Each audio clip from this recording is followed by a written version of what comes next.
Good afternoon.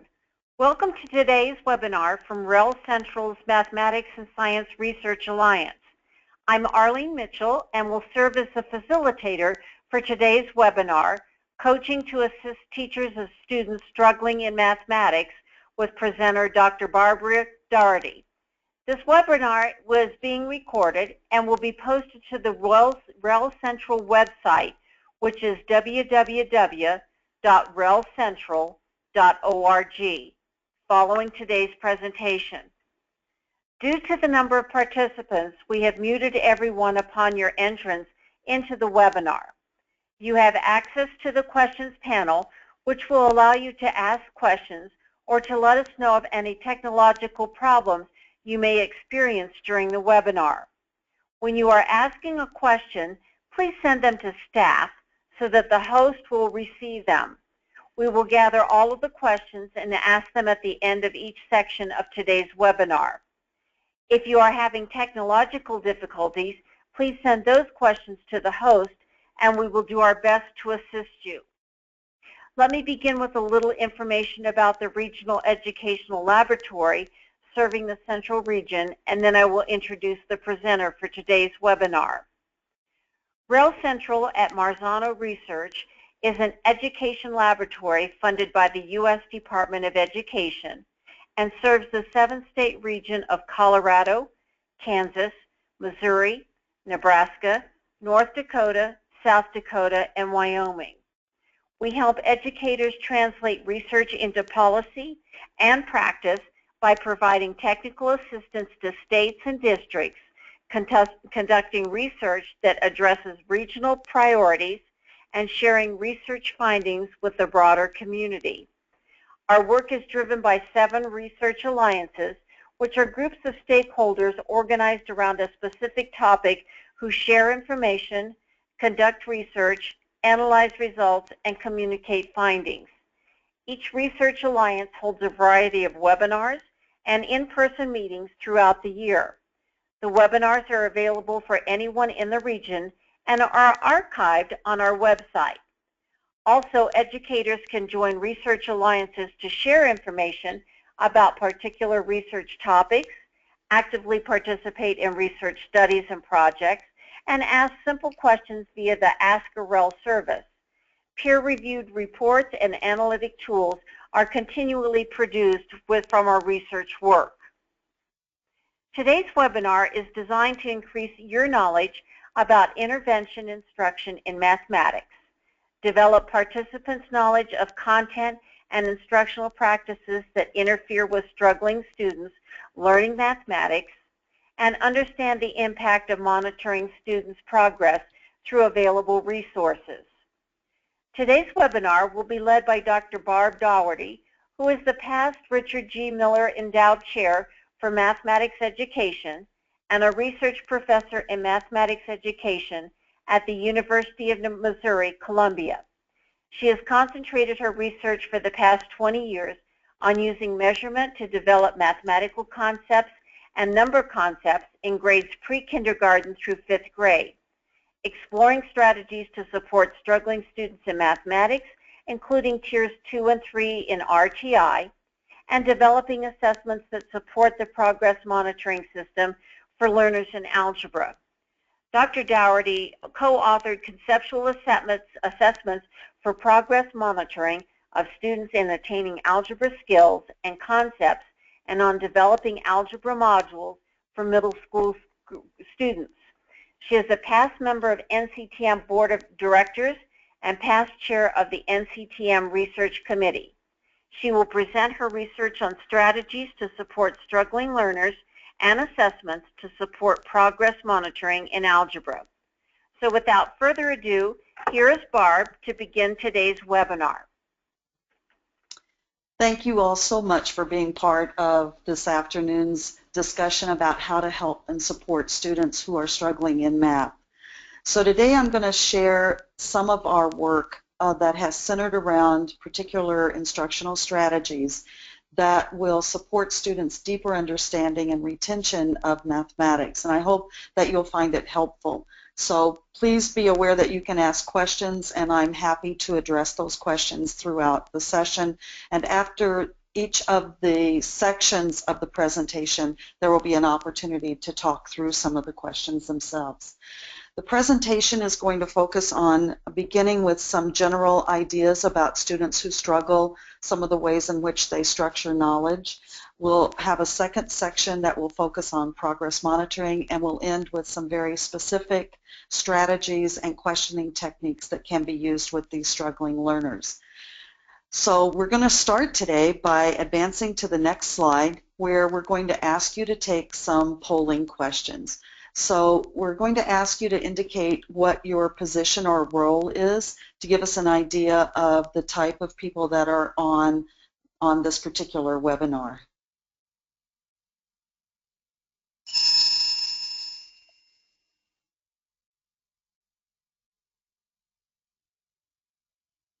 If you have more than one of the following as part of your role, you might consider indicating which is your main role.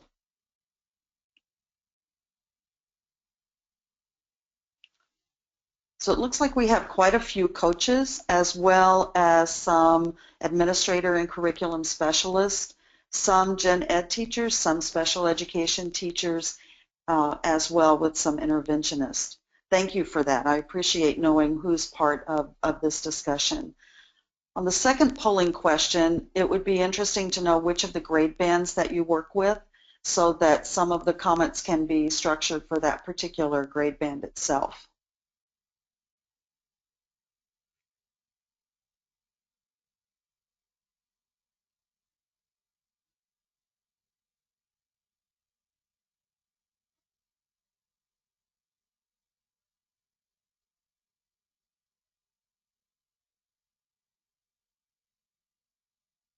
So it looks like we're kind of distributed across all of the grades, which is great because that opens up quite a few things that we can talk about. So I'm going to look forward to having some other more explicit discussions with you based on your questions as we go through the presentation today. As you may have noticed in the chat window that a comment is made about the weather. I'm currently in Key West, and just so that you're aware, we're having really significant rainy weather. So hopefully it's not going to disturb the internet, where I'm just keeping my fingers crossed since we haven't had it most of the day. So hopefully it's going to hold out, but just know that we've made some arrangements for that should that happen. So let's get started and think about, as we begin to work with struggling students, when you think about them in particular, what do you think are their biggest challenges and what are their greatest strengths? And I'd like for you to just take a moment and on a sheet of paper that you may have close by or on your computer or tablet, just jot down a few things that you think challenge these students the greatest and some of the things that they bring with them into class. And I'll give you just a minute or so to do that.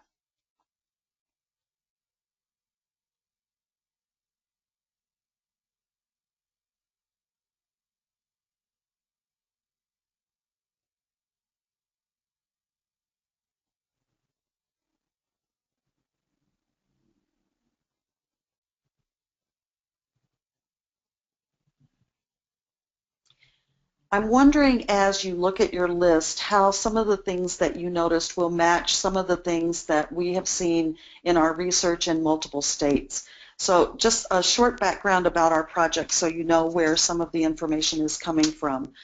One of the projects that I work with is a grant from the U.S. Department of Education, IES, that was awarded to the University of Texas, Austin. The grant is focused on producing Tier 2 intervention modules for middle school students to help them prepare for algebra. So we're currently working in school sites in 2 states in that project. The other project is a project funded through the U.S. Department of Ed, IES Division of Special Education, where we're focused on developing progress monitoring tools to determine students' achievement level and acquisition of algebraic concepts and skills. We're currently we've worked through 4 different states in those kinds of activities in the development part, as well as piloting and monitoring the progress of students in terms of their algebra achievement. So as I go through the work that we're doing today through the slides, I'm going to share some of the findings that we've had in both of those projects and share some of the strategies that we've developed from that would support students. So let's first think, as we move to the next slide, how do students who are struggling think about mathematics? This is a very critical question because oftentimes when we think about students who struggle, we think most importantly about things that they can't remember. And because remembering is part of the retention level, especially if we focus on skill-based. But as we look at the next slide, one of the things that we know about the way that students structure information is that they're given so many different types of information in mathematics, and they have to make sense of that. Not only do they have to make sense of it, but they have to know when to apply it and when to use it. So as they're going through the memorization process or the use process and the application of their ideas, oftentimes it gets muddled. And in fact, on the next slide, some researchers, including Skimp, who was part of the development of thinking about relational and instrumental understanding, we know that students who struggle oftentimes don't think about content in the same way that people who are successful in learning would. If you look at the diagram on the left, the blue indicates ideas that people have in their brain, new concepts, knowledge, those kinds of pieces of information. The lines that connect the blue and the red lines are connections that they make between old information and new information. So when new information, represented by the red dot, is given, people who are successful in learning are able to think about connections and think about new ways in which I can connect something I've previously learned to something that I'm learning now. For students who are struggling, their acquisition of new understandings typically looks more like what's on the right. We call that instrumental understanding. So whenever they get something new that comes in, the big red dot, it has a tenuous connection to something that they've learned in the past. And in fact, many of their old learnings are not well connected.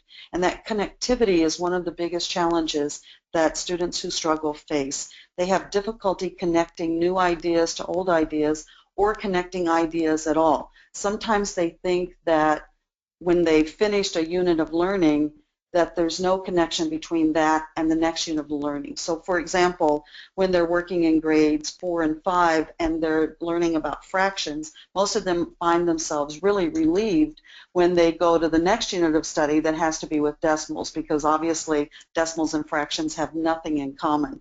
So they feel quite relieved to see something that looks more normal to them. So those connections across topics are not always well developed for those students who struggle, and in fact that has a huge instructional implication for us, as we're going to see later. So if we go to the next slide, David Geary, who has been at the University of Missouri, has looked at students who struggle and some of the things that we see with students who struggle. And if you look at the top list, the use of procedures that are typically much more immature than what we would expect of students at a particular age, making computational errors or errors in executing some kind of procedure or algorithm, not having a well-developed understanding of concepts that are key and foundational to be able to retain and use computations. Those are some of the most critical things that we see in students who struggle. In other work that I've done with the group at the University of Texas, the misconnections of mathematical ideas is one of the key areas that we see with students who are struggling. They lack the ability on their own to see how one thing is related to another. And something that you may have noticed with students as well is they have a high dependency on help and tend to give up very quickly. Those kinds of things have a big detriment in terms of being able to approach mathematics with a sense of developing confidence and competence in their own learning. I want to take one student in particular and talk about how this struggling notion tends to develop from a very early age. I'm going to introduce you to actually my husband's grandson named Hudson. So on the next slide, you're going to have an opportunity to meet Hudson. This is Hudson in kindergarten. And as we all know, whenever we go to see our grandchildren, one of the first things we ask them is, how's school? So that's my first question to Hudson. And of course, they try to avoid it by saying everything is just great. But being very interested, especially in math, I tracked him into his bedroom where he couldn't leave. And I had the opportunity to ask him deeper, what are you really studying in kindergarten? And he finally told me that they were studying which number was bigger than another number, in his words. So I asked him, which is larger, 38 or 32? And Hudson thought about it for quite a while, and he finally said 38 and felt very relieved that he had come up with an answer. And of course, he starts to walk away, but he can't go very far, so I get to follow him. And when I got closer to him, I asked him, so how did you decide that? Hudson thought for a while, and his response was on the next slide. And I want you to read the response and think about Hudson's future in terms of mathematics.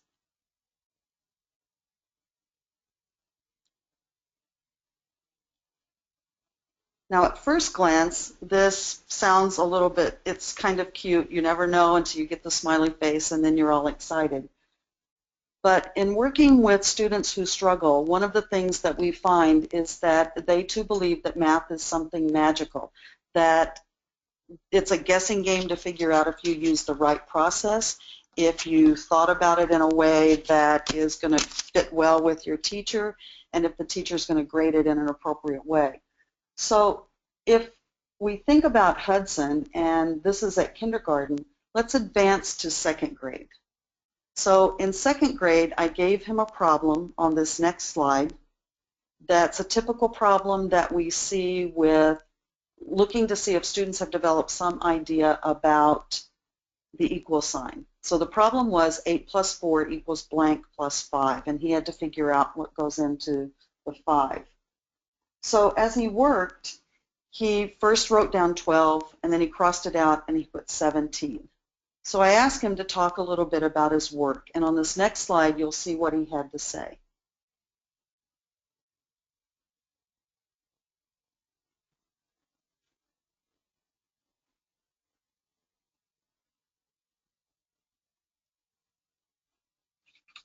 So you notice that this idea of math being magical tends to follow along throughout the grades.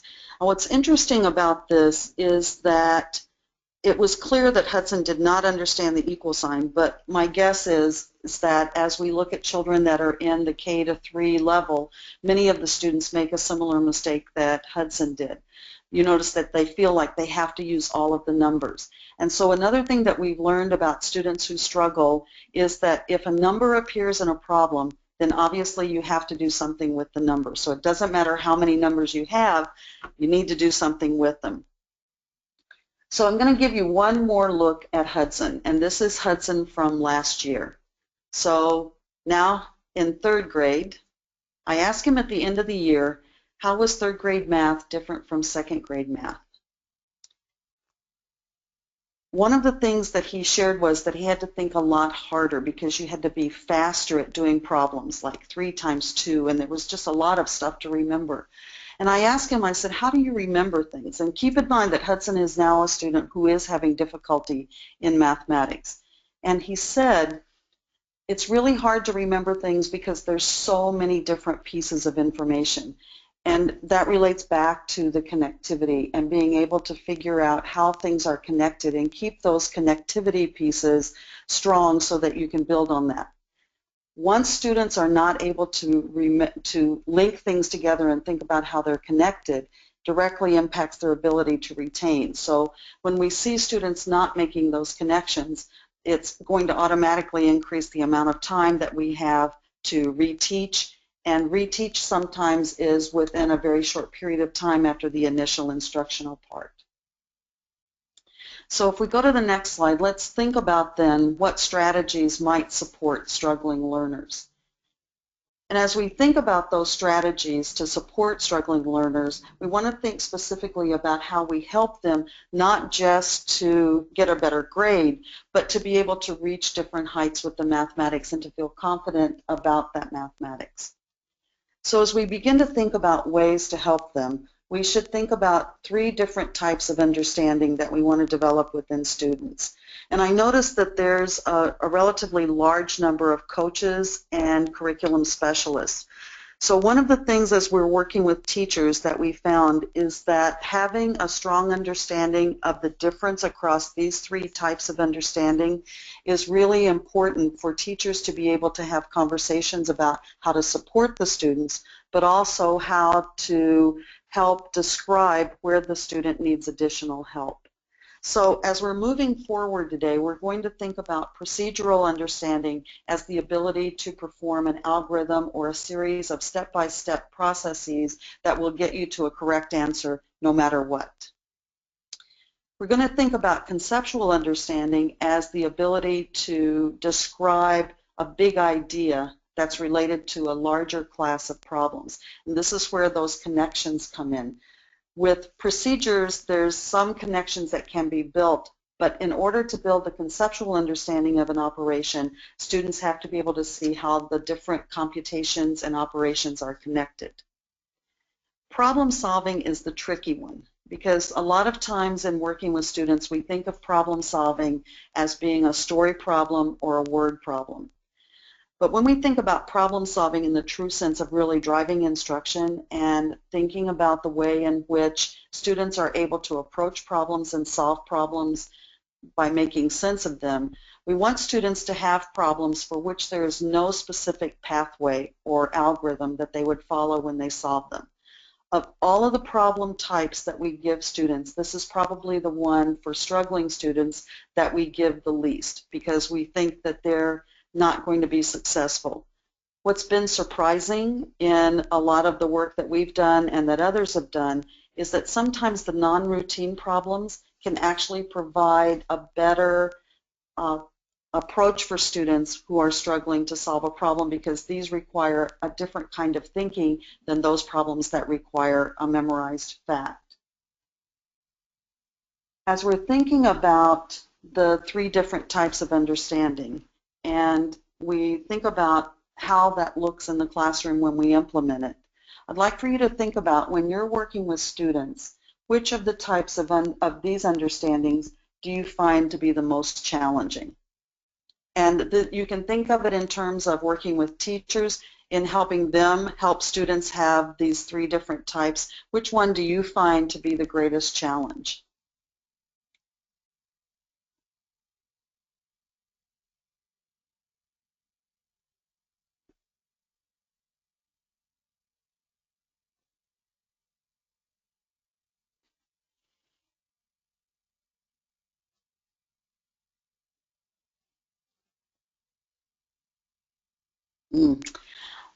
I think that that is pretty typical of most, is that the conceptual understanding and the problem solving are the 2 most problematic.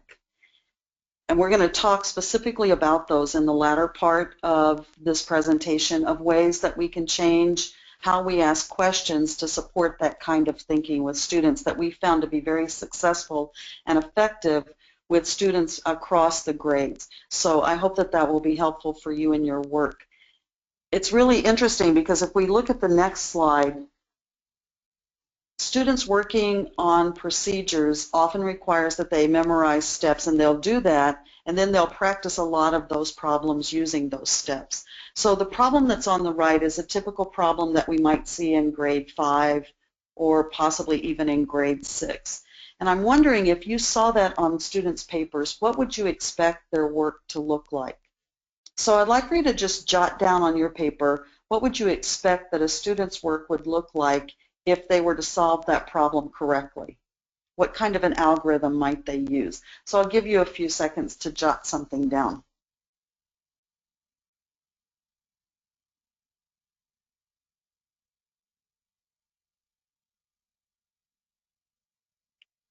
On the next slide is a sample of student work. In fact, this is a student that I had That was one of my students, and this is the work that she did. So she asked if, I asked students if someone would come to the front of the room and explain their work on this problem, and so I selected her, and her comment to me was, do you want me to show you how I really did it, or do you want me to show you how I think you want me to do it? So thinking, oh, the work looks very typical, so why don't you just explain what you did? So when she got up to explain, the next slide shows what she said.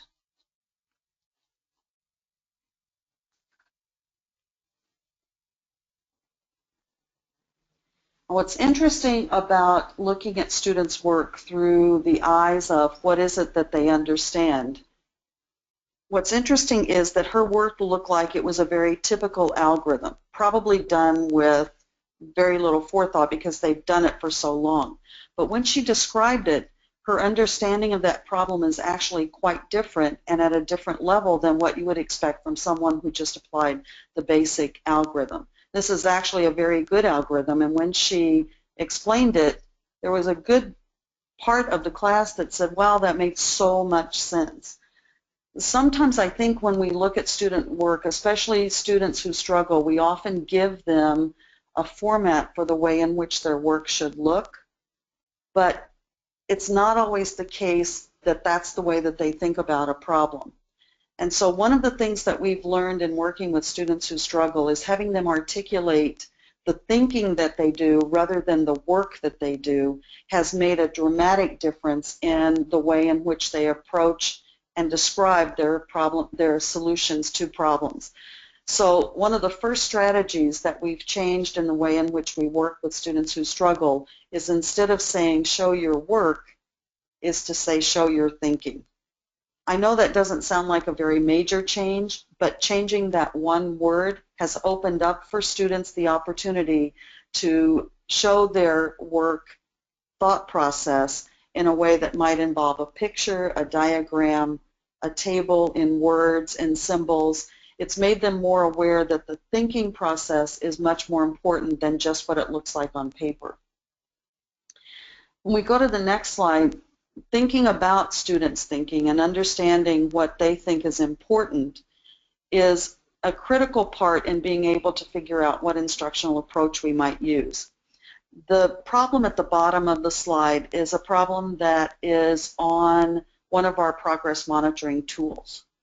I'd like for you to think about how do you suppose that students who are in the middle grades would solve that problem, and then how would you like for them to solve the problem? So I'd like for you to just think about that for a minute, and then I'm going to show you some samples of the student work, and we'll talk about the implications of that.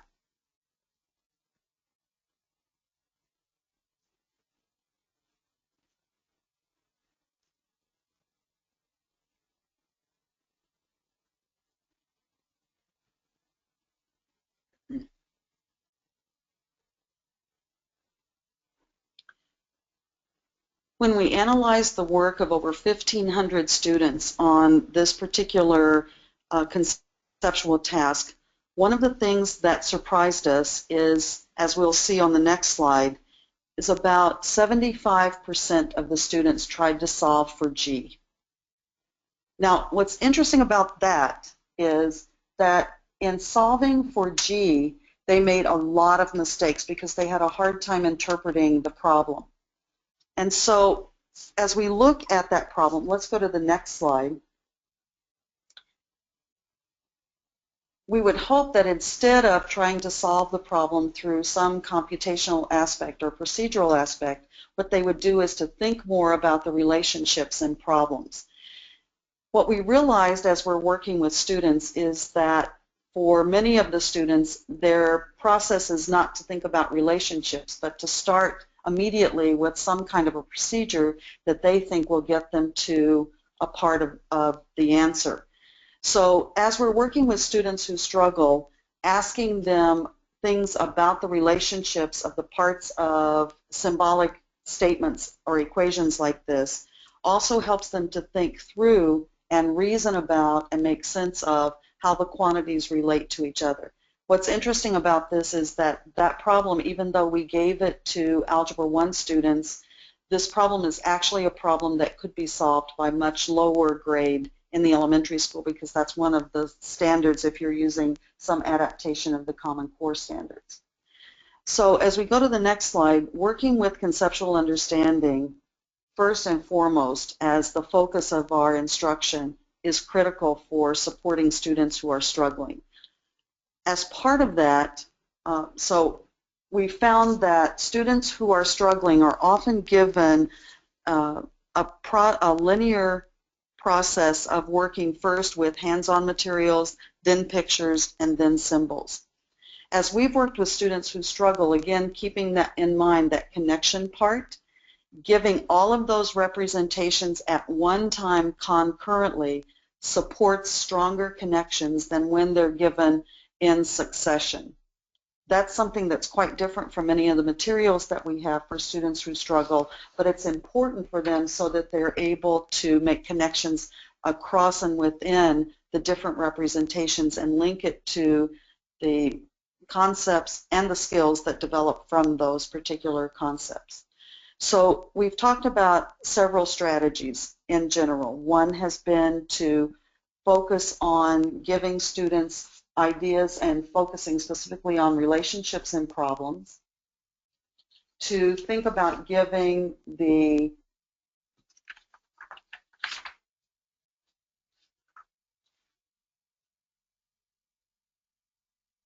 sorry, my internet cut out for just a second. Thinking about giving them, rather than show your work, to show your thinking, and then finally to focus on having all of those representations done at one time. So as we go to the next slide, part of developing the representations is being able to use different types of context to develop the mathematics. So for example, we often use number lines only for very specific quantities. But if we want to help develop these ideas of generalized relationships, especially in middle and high school, using number lines that are more generalized would be an opportunity for students to think about relationships that are not specifically focused on direct quantities. We go to the next slide.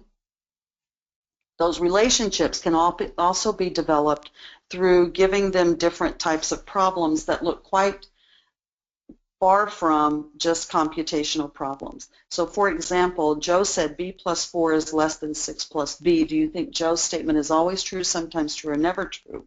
Explain how you know. For many students, this particular problem presents some interesting thinking, because now they have to decide if B is a negative number, a fraction, 0, what's going to happen to the relationship of B plus 4 and 6 plus B. However, this particular problem also brings up another issue, and that's some of the self-imposed rules that we use with students who are struggling to help them always make their work look consistent.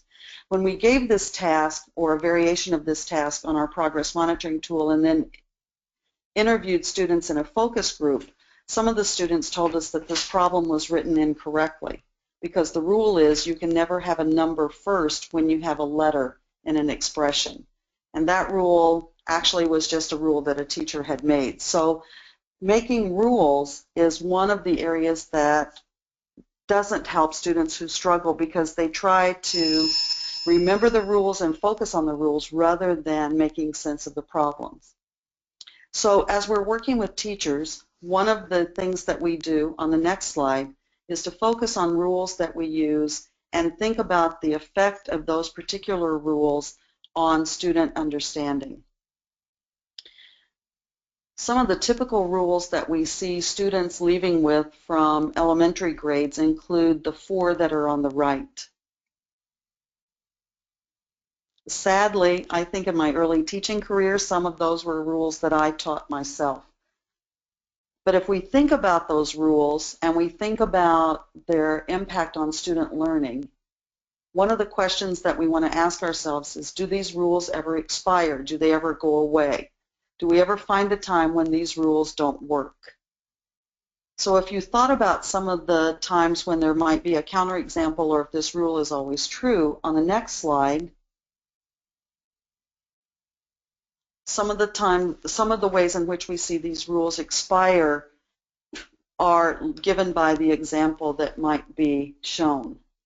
Now, what's interesting about that is when students are given rules that eventually expire, it causes for them this chaos in their thinking. They're like, wait a minute, that rule worked for 3 years and now you're telling me that rule doesn't work anymore. So what we're asking them to do is to be able to differentiate between when a rule is applicable and when a rule is not. So focusing on those connections and on the conceptual side reduces that cognitive load of trying to remember so many different rules. A colleague of mine, Karen Karp, myself, and Sarah Bush are authors of an article that appeared in Teaching Children Mathematics called Avoid Rules That Expire. And in this article, we were very happy it was selected as the Article of the Year by the TCM editorial panel. But we find that when we're working with teachers that this is a really good article to use in talking about the types of rules that are most appropriate for students who are struggling. And it allows teachers to think through some of the things that we tell students to decide, are these always true, sometimes true, never true, and how can we change that rule so that it would be a rule that would be more applicable across multiple topics and multiple years in school and not just this one particular time. The article is available for free off the NCTM website. It's one of their preview articles, and I hope that if you use it with teachers that you'll find as much success as we've had in initiating that conversation. So I know that getting teachers to think about the rules that we give students is a really important part. And the second part of this article also focuses on language that we might want to think about not using with students and give some alternative language that could be used that would support stronger understanding. For example, instead of saying reducing fractions, because reducing when we use it just in the normal English language would mean to make smaller, when we're using it in the fraction context, it would mean to write an equivalent fraction with a numerator and denominator that does not share a common factor. So instead of using reducing fractions, we talk about simplifying fractions. Small changes like that make a huge difference for students who are struggling. So that's kind of a general overview of some of the work that we've done with that focus on conceptual understanding. And I'm wondering if there are any specific questions at this point.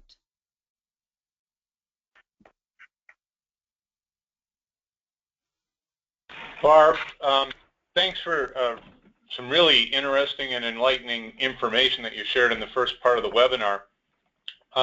We did have a couple questions come in, and I would like to share those with you and give you an opportunity to respond. The first question is, given the projects you mentioned, what are some of the progress monitoring options that you've been able to identify? And if that's something that you intend to cover in the next part of the webinar, that's fine. We'll just withdraw the question for now. But if not, is that something you can tell us about?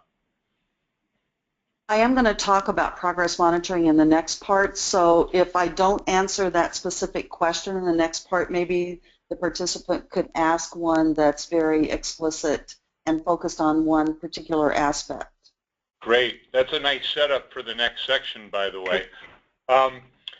Another question that we did have come in that I think fits really well with what you've been talking about.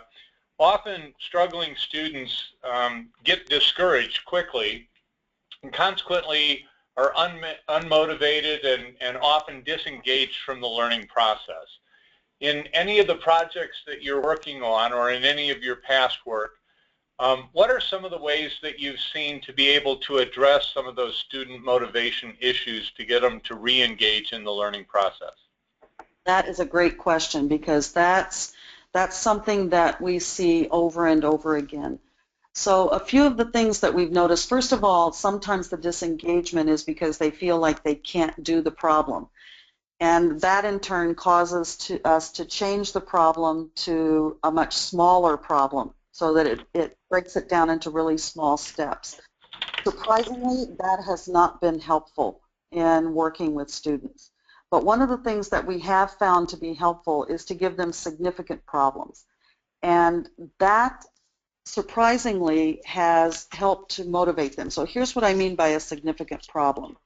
A significant problem is one in which it's not just limited to one answer. And those kinds of problems where they have to think about putting together multiple pieces of information, it's hard. It's hard work. And we tell students this is really hard work and you're going to have to think about it.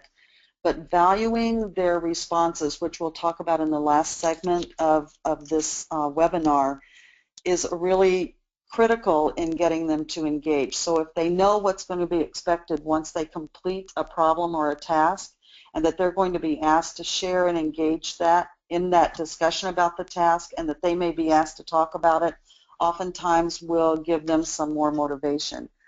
But I'll tell you that the biggest motivation that we found, there are two things. One is the teacher attitude, that the teacher loves mathematics, and because when the teacher does that, it just exudes to the students. I'll give you an example. I'm teaching currently in a school where I'm working with Tier 2 students. And one of the students said to me yesterday, "You love math." And I said, "I do love math." And I said, "How can you tell?" And they said, "Because every time you talk about it, all you do is smile, and your face is like, I love this stuff." Surprisingly, that teacher attitude can have a big effect on how the students will engage with the math. So the teacher being excited and enthused about it is a big part. The second big thing that we found is to change up the way in which we present the mathematics. So oftentimes we give them a sheet where they're working on it in like a worksheet, and they're doing it with paper pencil, and it's a bunch of problems that they need to practice. So instead of giving them a bunch of problems to practice like that, change it up into more of a game format. And so we've included a lot of games in our curriculum intervention modules so that they're practicing, but they don't know that they're practicing. So it's kind of like tricking them into do the math in an activity that they find very fun. I know those sound very kind of general, but the questions that we also create as part of those tasks, that I'm going to share that framework in the last part, will give a framework for which you can develop tasks that engage students and provide an accountability for them being part of the mathematics classes. Barb, that's an excellent response. I really appreciate you taking the time to give the examples and from your own experiences talk about how to address that. I think I'm going to hold off on any other questions for right now and allow you the opportunity to go ahead and move into the progress monitoring part of the webinar. Thank you. This next part, we're going to talk about progress monitoring. And so I want to be clear that we're all talking about progress monitoring in the same way, because to be honest, as a mathematics educator, even though I was a special education teacher long before I became a mathematics educator, I don't think I really understood progress monitoring. So I've been very fortunate to have the opportunity to work with Ann Fagan at Iowa State University in this project. On the next slide, this is a picture of a typical developmental chart. And for anyone who's had children, you've probably seen a chart like this. So the lines indicate these are normal trend lines that if we were to place a child at any point on one of the lines, we could see a trajectory of where we would expect their development to be. Progress monitoring is a lot like that. It gives us an indication of what we might expect in their development with consistent growth from that particular point. On the next slide, this is more of what our mathematics assessments look like. Each bar represents a chapter test. And so we might have one bar that's kind of high because the student did pretty well and then not quite so well. And you sort of think that you get a picture of how students are performing in mathematics. But the problem is this doesn't give us any indication of their growth because we're measuring something different every single time we take one of those measures. So to say that they're growing in mathematics or they're not growing in math, we really don't have the appropriate data to be able to describe that. On the next slide, this would be more indicative of what progress monitoring would look like. So we have a trend line, and the trend line for the class is the green line that you see, the one that looks a little bit dotted, I hope that you can see that on your screen. And in that particular one, that gives us a class average. So that's where the class is performing. So you'll notice that on this particular trend line, the class started a little bit lower than the darker line. The dark line is the student trend line. So that's the average of the student scores as they're progressing. So you notice in this graph, the class started lower than where this particular student started. But over time, the class actually progressed faster than the student, and at the end of 36 weeks, the student and the class were performing consistently together.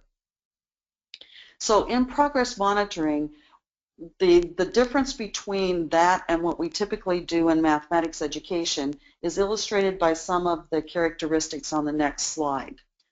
So, and some of these, I have to be honest, when I first started working in progress monitoring, they really didn't feel right for me, because one of them, the second bullet, talks about being brief. They feel like a timed test. That for me just didn't feel right, because I can remember even when I was in 5th grade and having to take multiplication timed test, my hands would sweat, my feet would sweat, everything would sweat, because you felt like you just had so little time to do these. But the key characteristic of progress monitoring is that they are brief. They're very efficient to give and very easy to score if it's not done on the computer. There's always a standardized administration. So the reason for the timed part is so that there's a standardized administration, because we know that some students, if they're given all the time to complete one particular set of test items, some students might take 3 hours to do it, another student 30 minutes, and that doesn't give us comparable data. The other thing about progress monitoring is that we have multiple forms of constant difficulty and comparable content. So this type of monitoring of student progress focuses on particular key outcomes that would span the entire academic year, and we're going to talk about that in a second. Very critical is that they have technical adequacy, and that means that they've been tested for reliability, validity, and that we know that we can take the scores that students are getting on that test and be relatively assured that they're giving us a snapshot of student performance. On the next slide, I just want to speak briefly about this particular project so that you're aware of where this is coming from. This is a Goal 5 measurement grant from the U.S. Department of Education. We have had partnered school districts in Iowa, Missouri, Mississippi, and Kansas, and we are now well over 3,000 students who have participated in the screening and progress monitoring aspects. On the next slide, we have really focused in this part of the project in working not just with procedural aspects about mathematics, but also in developing conceptual ideas. Most of the progress monitoring tools that we have in mathematics focus very heavily on skill. But we know that many students can show that they have really strong skills, but they have nothing else after you go past the skills. They're not able to apply it. They forget the skills, and the next year there's lots of reteaching. So we took the opportunity in this project to think more about what would a conceptual measure in mathematics look like. So on the next slide, this is a description of some of the work that we're currently doing. As we began to think about conceptual measures, we started targeting big ideas in mathematics, and in particular we were thinking about algebra, both in middle school and high school. So as we think about conceptual skills or conceptual areas, we wanted to think about areas that are important to student success. And so we identified 3 major areas: concept of variable, understanding how a variable behaves, how it, the different kinds of roles that it plays, and how we can work with generalized quantities represented by variable. We also wanted to look at proportional relationships. Of the 3, this is the one where many teachers tell us, you know, we don't teach proportions in Algebra 1. But when we think about big ideas of Algebra 1, proportional relationships are critical when students are working with slope and other ideas about function, and also about working with expressions and equations that have relationships expressed in that way. The third measure, or the third area that we focused on, was looking at multiple representations of functions. And the representations would be equations, tables, and graphs.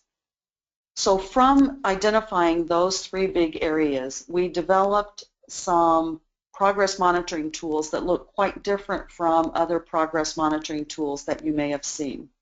On the next slide, this is a sample of what one of our pages from Concept of Variable might look like.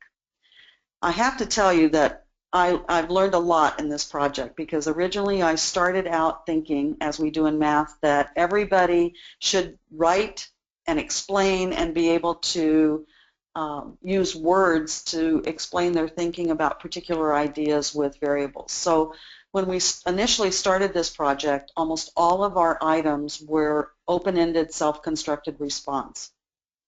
It was a very disappointing start, because when we got our first set of assessments back from the school districts and we began to score them, we realized that scoring was very fast, because most of the students had written IDK or question mark. They weren't sure how to explain their thinking. But on the items that they did explain their thinking on, we were able to take some of the consistent responses and craft our multiple choice items. So on the concept of variable, we have 12 forms of this assessment. The 12 forms are linked together by focusing on the same cluster standards. You see some of the same types of questions structured in a little bit different way.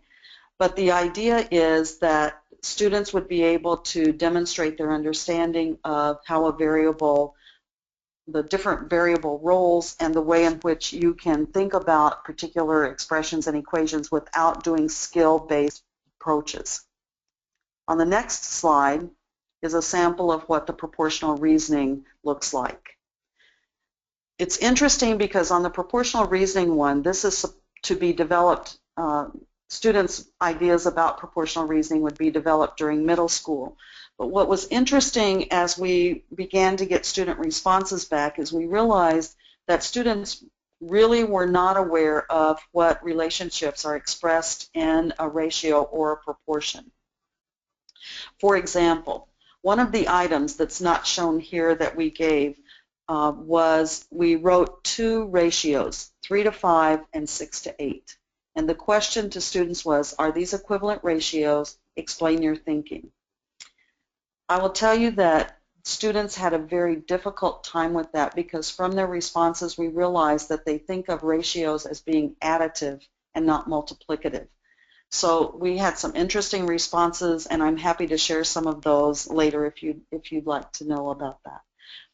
On the next slide is a sample of what the functions and multiple representations measure looks like.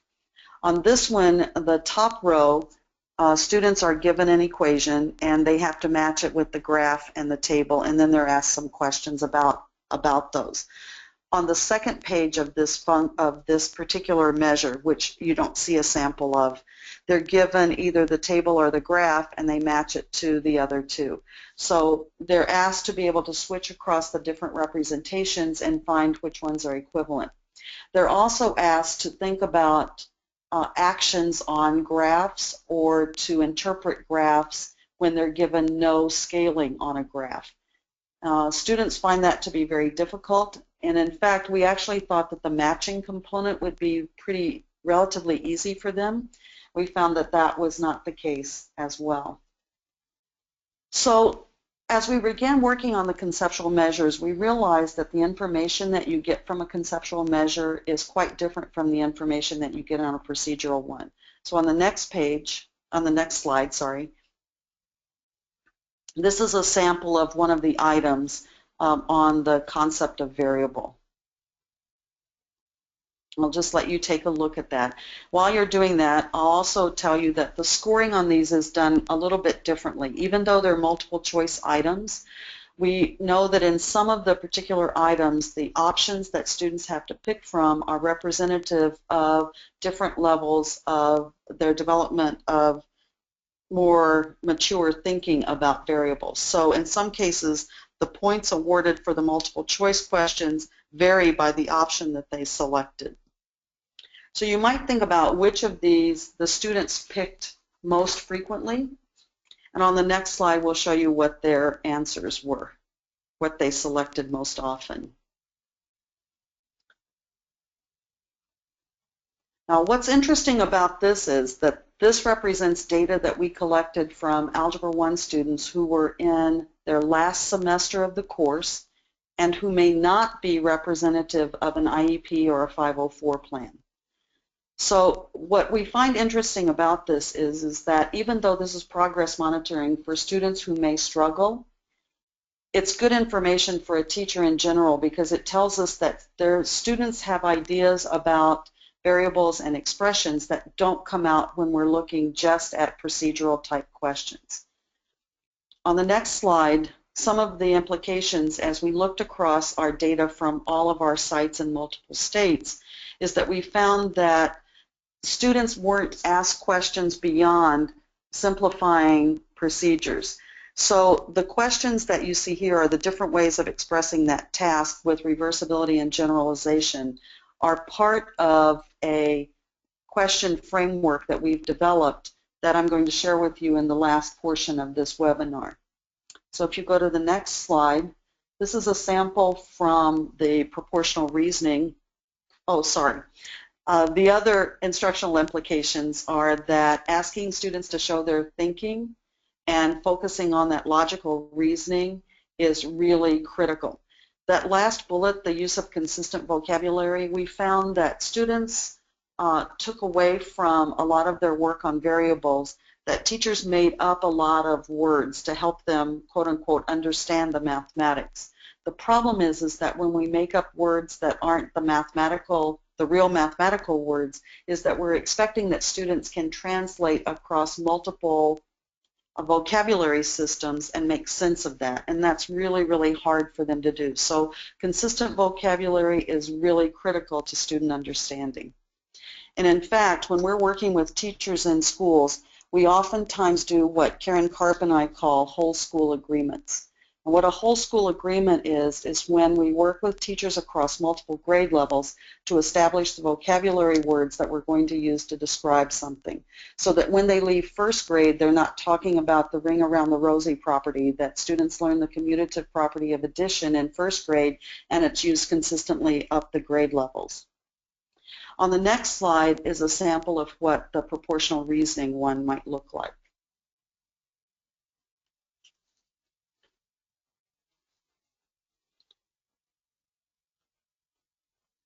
Students' responses to this one were very similar. The one that you might think that they would pick is not necessarily the one that they would select. So the next slide will show you how their responses played out.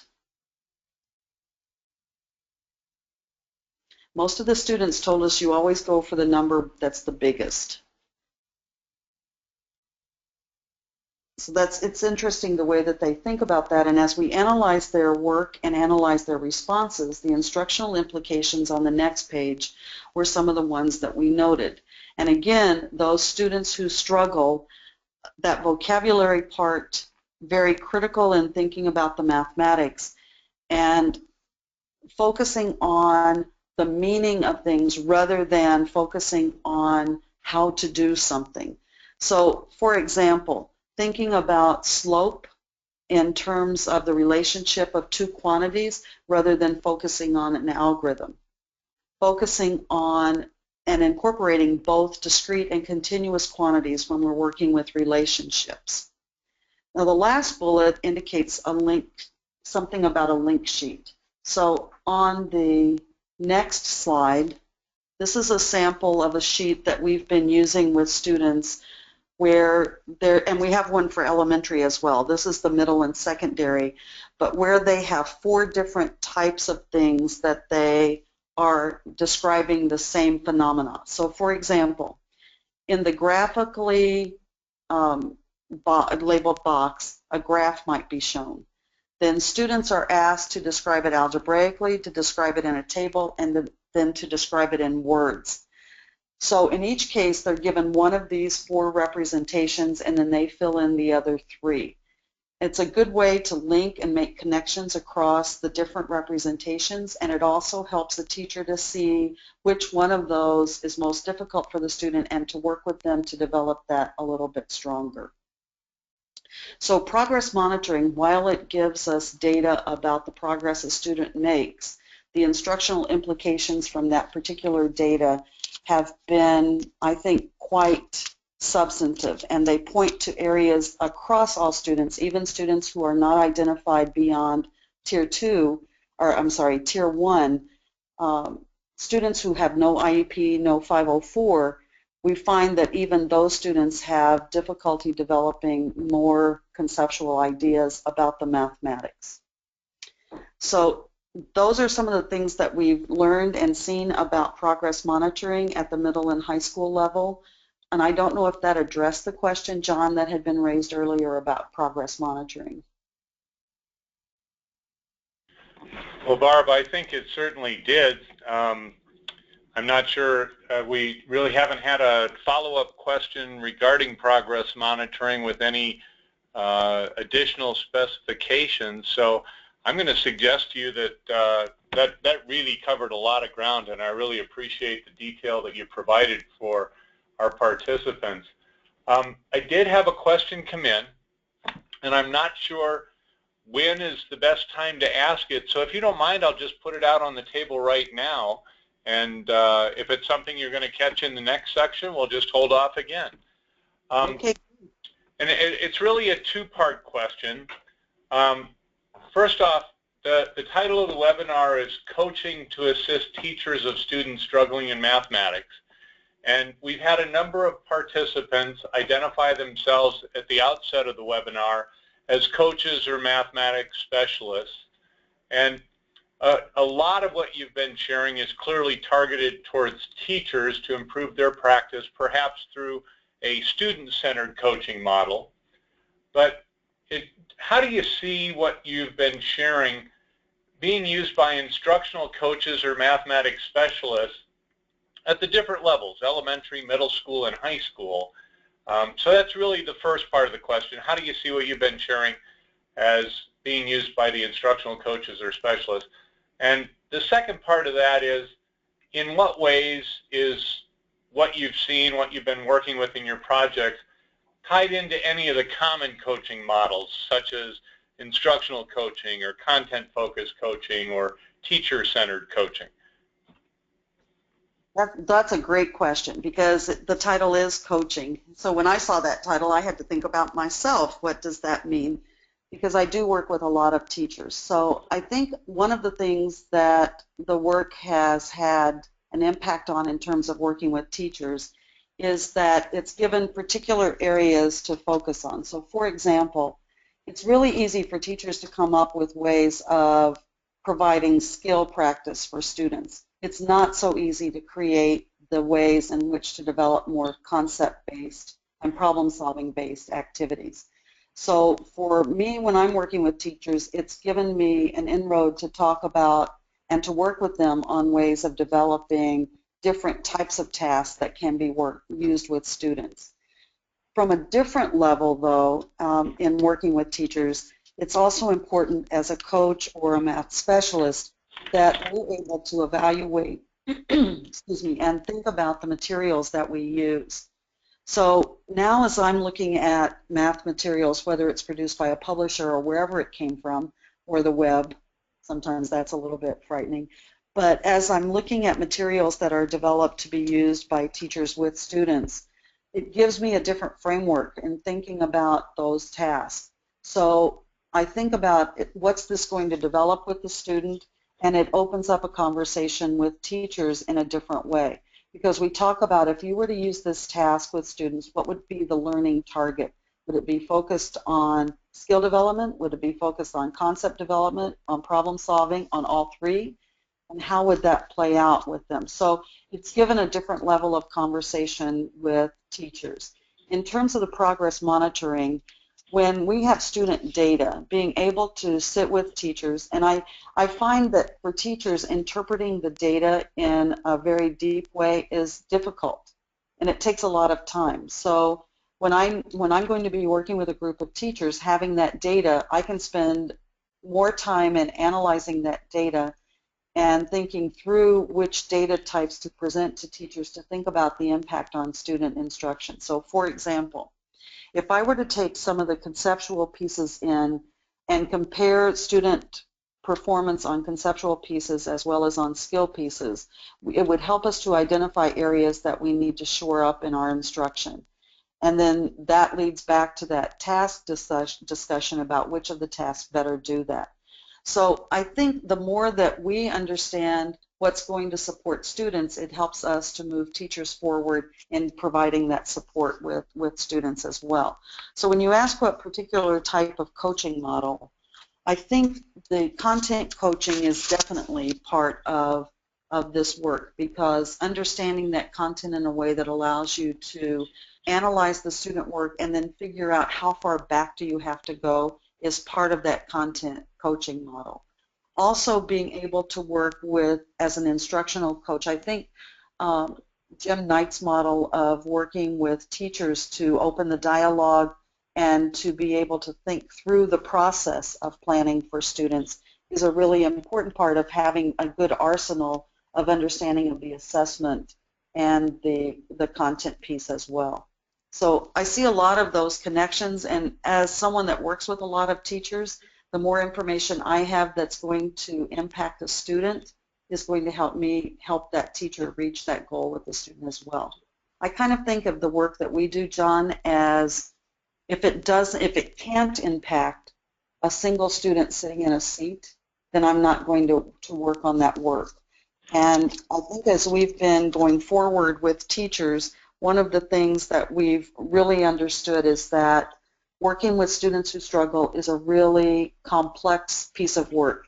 It's not for the faint of heart, and it's not for someone who's not confident in the mathematics as well, because it takes a lot of thought about the mathematics. So one other piece that I'll add to that, and then I'll stop on this question, is that for a lot of the teachers working with students who struggle, they feel like their knowledge of mathematics has to be deeper. And so we've been also developing content courses for people who are working with students who struggle. And we've been using the series that has come from NCTM called Developing Essential Understandings for Teaching and Learning as the content piece. The companion to that is putting essential understandings into practice. And so there's a companion of 2 different books. The second book, the Putting Essential Understanding into Practice, focuses on the pedagogical aspects, and the Developing Essential Understandings focuses on the actual content. Well, Barb, you've done a marvelous job of showing how to hook into all of the different kinds of coaching pieces and where they play out in trying to help those teachers improve their practice, and more importantly, help students become better mathematicians and understanding the mathematics. I know that you're going to cover some teaching strategies in the next part, so I think we'll hold off any other questions until the end at this point and have that moving forward. Thank you. Okay. Thanks, John. So as I talk about the teaching strategies, on the next slide, one of the biggest things that we see in working with students who struggle is the I do, we do, you do teaching model. And I know that for some things we have to show students how to do something, but for the majority of the instructional time in working with students who struggle, we found that moving away from example-based teaching allows students to think more clearly about the mathematics. On the next slide, I'm sharing one of the things that we noticed in working with students who have been part of example-based teaching. So when we talk about example-based teaching, it's when a teacher shows an example problem and then works through the steps and models the solution process. The problem with that is that students see a lot of different examples of problem types, but then when they go to do the work, the problem is that those examples that they work don't mirror exactly the kinds of problems that they're doing. Now for the teacher sees that they're the same because there's some common characteristics across those problems. But for the students who's struggling, they're trying to figure out how are all these problems related, because sometimes just changing a number from an even number to an odd number completely throws them for a loop, and the hands start to go up and they ask for help. One example of example-based teaching is what we call on the next slide explicit instruction. And a lot of times we hear that explicit instruction, you have to model for the student, you have to show them exactly what you want to have down. And I'll say that there's a lot of research on explicit instruction, and there's a lot of different definitions of explicit instruction. I'm going to share what we're calling explicit instruction in our Texas project because it does vary slightly from what we see in the literature on special education. And I think, in fact, that this is one of the contributions that we're going to be making to the field from this particular project. So when we talk about explicit instruction, we're not talking about the teacher showing the student how to do something or giving them factual information in a structured sequence. The way in which we're changing explicit instruction is on the next slide. What we're doing is instead saying explicit instruction needs to focus student attention on very particular ideas or structures about problems. In doing this, we can help students to see the more important facets of particular classes of problems or types of problems that will allow them to generalize. This is not the same as schema-based instruction, so I want to make that clear as well if you're familiar with the special education part. Instead, what we show on the next slide is how we think about explicit instruction playing out in the classroom. So in explicit instruction in a Tier 2 class, for example, the teacher would introduce a problem that links to the previous learning. So it would be something from previous learning with a slight twist. Students would then be asked to work in pairs or small groups to solve it with no instruction from the teacher on how to do that problem. As the teacher monitors, the teacher would scaffold any misunderstanding or misconception by asking some questions that I'm going to give you some frameworks for. When the teacher sees that there's been some fruition to the task, students would share their thinking with the task, and others would critique it by asking questions, clarifying questions, or probing or extension questions. From that, the teacher would then pose questions that would cause students to focus on those important ideas and generalizations. And that notion of generalization is one of the things that we often see not done in students who struggles classes. Typically, we focus on the much smaller pieces, and by doing that, we take away from that development of the bigger connections. So if you go to the next slide, we always want in explicit instruction to elicit the information from the students first, meaning, of course, then we have to trust that students can do that, but we always want to elicit that information from the students first. And in fact, there was an article that came out several years ago in mathematics teaching in the middle school called Never Say Anything a Kid Can Say.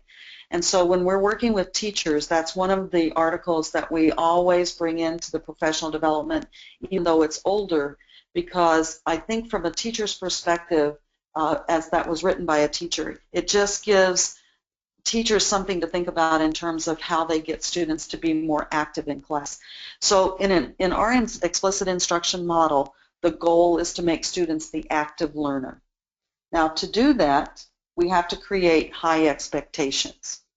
And so when we think about high expectations, one of the things that we do to create that is by asking critical thinking questions every single class, every single day. So they're not reserved for Friday, they're not reserved as a challenge question if you finish, but they become a regular part of our class instruction. So to do that, we think about, first of all, what kinds of questioning do we see in the classroom? So on the next slide, some of the work that Ann Fagan and I did in a separate study is that we were looking at a school district that was going through a professional development project. And as part of that project, we worked in classes by observing 3 times throughout the year, multiple days each time, documenting the kinds of questions that were asked in the class. One of the startling things that we found is that in a 48-minute class in middle and secondary level, we could document over 145 questions being asked. So you can imagine if that happened, that students who are struggling had little opportunity to access the question, much less to respond, because by the time that they were thinking about the question, somebody else had already answered the question. So as we began to look at our data, we started to think about how could we restructure the questioning framework in a classroom that would allow students a better opportunity to respond. So since factual questions are very low level, as we talked with teachers, we found that, a lot of them see questioning as getting students engaged by asking lots of factual questions. But those questions often don't focus on some of the more structural aspects of a problem and help students to make those connections. So I'm going to show you a framework that we started with, and I'll do that by showing you a traditional task, a pretty low-level question that we often see. So if you like, you can do these as we go through just to compare the level of thinking. And as we're working with teachers, that's one of the things that we ask them to do, is to do each of the different tasks related to this as we go through the framework to see what it feels like to think at a different level. So I'm sure that all of you by now either use the reciprocal method or the common denominator method to divide those fractions, and it didn't take you very long. So let's change up the question now by using a reversibility question. So a reversibility question looks like this. It gives the student the answer and they create the question. Now, the good thing about a reversibility question is first of all, it's very easy to construct, but secondly, it opens access for every single student. So before, when we asked the original question, there's one answer. Hopefully that some student got a correct answer, and if you get that, then you're kind of stuck with thinking about, okay, what do we talk about next? In a reversibility question, the expectation can be that every single student can contribute to that class discussion and can contribute some unique and particular problem that would answer this question. So the reason that they're asked to find 5 different pairs is because if you're going to ask them to share out in class, and we would always ask the teacher to write their contribution in class, then we would want them to have some additional ones just in case the one that they created would be taken. So a reversibility question opens access. It allows you to set an expectation that everyone's going to contribute to the response, and from their solutions to this question, you're able to ask other questions that focus on particular structural aspects of the problem. So in this case, giving them a quotient and asking them to find two fractions whose quotient would be that. You can ask them about the process of finding it. What did they notice about the dividend and the divisor of the 2 fractions that they found? And from that, create a much stronger class discussion. So that's a reversibility question. The second type of process question that we use in our tiered classrooms with students who struggle are generalization questions. And these are really critical questions to help students, first of all, think about the reasonableness of their answers and to be able to judge whether or not their answer makes sense, but also to give them that bigger idea, that conceptual piece. So it's from these generalization questions that students develop those concepts. Well, these are a little bit more difficult to develop than the reversibility questions because you have to think much deeper about the mathematics and think about the big idea that you would like students to have when they leave from this instructional sequence. The third type of question is a question called a flexibility question. And there's actually 2 types of flexibility questions. The first type is to ask students to solve a problem in multiple ways. So in a division of fraction problem, they might use a reciprocal method or they might use a common denominator method. They may have other methods that they've used, but those are the 2 most common. And in fact, that common denominator method for students who are struggling is probably one of the best methods of teaching fraction division because they don't have to remember things about flipping or changing the operation sign, but it makes a lot of sense to them because it's closely linked to whole number division. So a flexibility question can ask them to solve a problem in multiple ways. The other type of flexibility question on the next slide is one in which you give them related problems and they look for connections across the problem. So 2/3 divided by 1/4, 2/3 divided by 1/3, 2/3 divided by 1/2. Some of the students begin to notice that when you're dividing by that unit fraction, that once they see a pattern, they don't need to go through the whole process of doing the operation. Now, the interesting thing about that is that this last flexibility question, where you're asking students to solve related problems, is one of the most difficult for teachers to incorporate in their instruction. Because many times what they want students to do is to show all of the steps, when in fact with flexibility questions like this where they're related problems, students may notice a pattern and use that pattern to answer subsequent questions. When I'm teaching students, that's what I'm looking for, is that they can find those patterns and then apply those and use them in different, in that context of related problems. So we've had 3 different types of questions. Reversibility questions, where you give students the answer and they create the problem. Generalization questions, where you ask them to look across a class of problems and answer questions about patterns that they've noticed. And then 2 types of flexibility questions. One where they use multiple processes to solve a problem, or they solve related problems by noticing patterns and applying those patterns. So in the poll on the next page, we're going to ask you 2 types of questions. Which type of question do you think would challenge the students of the teachers that you work with the most?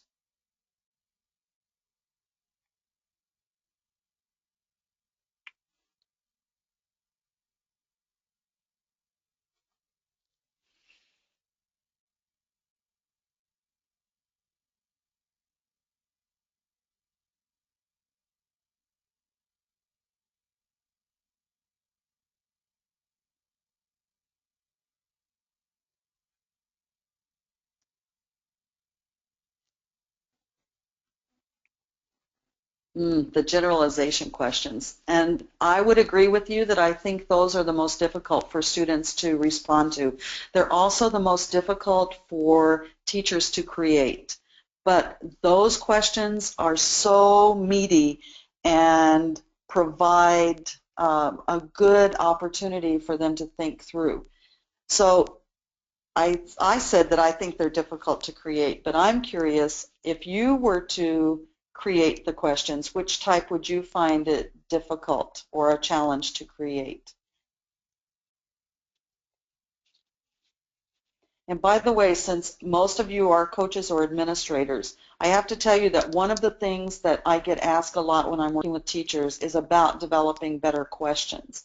And so for myself, before I go into a professional development session, whether it's a PLC or whatever model of professional development is being used, if I know which topic we're working with, I try to create some questions that I think could be helpful if we were able to share some of those. So I'm curious to see which one of these you would be challenged the most to create. Yeah, I would agree. I have to think really hard about the generalization questions, but I've noticed that when I develop a generalization question, it also helps me to think more deeply about the tasks that I'm using that would help support development of those generalizations, because those are the ones that you get the biggest bang for the buck. I like those a lot. The reversibility questions, very easy to create because you just give an answer and they have to create the problem. But those flexibility and especially the generalization questions do really focus on having that deep understanding of math and being able to think about the bigger ideas. So as we've been working with students who struggle, we notice that there's a significant paradigm shift. And on the next slide, I show you a table of some of the things that as we're working on the curriculum intervention modules that we have been shifting away from. So we've really been focusing on the last 3 pieces where students are justifying and explaining and trying to figure out ways of explaining their reasoning. that's a big shift from going from teacher-directed instruction to one in which students are trying to make sense of and then convey and communicate their thinking to others. But that language-based approach in mathematics, wow, the difference that it makes in terms of student engagement. So when we talk about motivation, when students actually find that you value and want them to share their ideas, that really does create a much different classroom environment. There are some very specific classroom management strategies that can be used to get students to share their thinking, and I'm happy to share that. I'm also happy to share a handout, if REL would like to have it, on the 3 different types of questions that give you some other examples and compare and contrast the different questions as well. Diane Bryant, myself, Brian Bryant, and 3 of our graduate students have an article that appeared in Intervention in School and Clinic this past April that also describes the 3 different types of questions and how we use them with students who struggle in our modules. So if you have any questions in the time remaining, I'm very happy to address those. Well, Barb, thank you very much for sharing what you just did. And the question handout, if you can provide that, we'll be glad to post that on the REL website. I did have one question that came in, and I think it's a great question to sort of bring to a close. It really is about where can I learn more about coaching strategies for working with teachers at different levels, especially around struggling students. And I know I just chatted out 3 different sources that we're aware of. Skip Fennell's site for math specialists, Maggie McGatha's site for math coaching resources at the University of Louisville, and the National Council of Supervisors of Math website, Coaching Corner. But are there some additional resources or places you can suggest to help people find out more things for coaching? For general coaching, I think you've hit some of the really big ones. Jim Knight also has a site out of Kansas for instructional coaching. Coaching specifically with teachers who are assisting struggling learners, that I think is an area that's not quite as well developed as the more general coaching ones. And I think, in fact, it's just now becoming much more of an area in mathematics education to have a focus on that. I know Karen Karp and I, when we were on the NCTM Board of Directors, that was our area of emphasis. And we try to keep that as an area of interest for NCTM, and I'm hoping that they're going to be developing more opportunities for professional development tools for coaches to use as they're working with teachers as well in that area. So Great. I wish I had others to offer that are more specialized. I think you've hit the major ones for coaching in general. Great. Thank you. I don't have any more questions that have been posed at this point. Arlene? Okay. Well, we've reached the end of our time. We're almost there at the 4 o'clock part in terms of the Mountain Daylight Time. I want to thank Barb for a great session and all of you participants who have stayed with us throughout the entire webinar. This webinar concludes our series on coaching in the mathematics and science classrooms. All of the coaching webinars are posted on the Mathematics and Science Research Alliance section of the REL Central website. So that, again, can be another resource that you might use to look at in terms of coaching. As a reminder, as you've been noticing from the slides that are scrolling through, after today's webinar, you will be sent a request and a link to complete a customer satisfaction survey on SurveyMonkey. We ask that you complete it at your earliest convenience in the next few days. Information regarding how to obtain a certificate of participation will be available upon completion of the survey. We invite you to visit www.relcentral.org or follow REL Central on Twitter @REL Central for additional information about upcoming webinars, events, or other resources that may be assistance of you. Again, thank you to everybody for joining us today, and I hope that you have a great rest of the day. Thank you.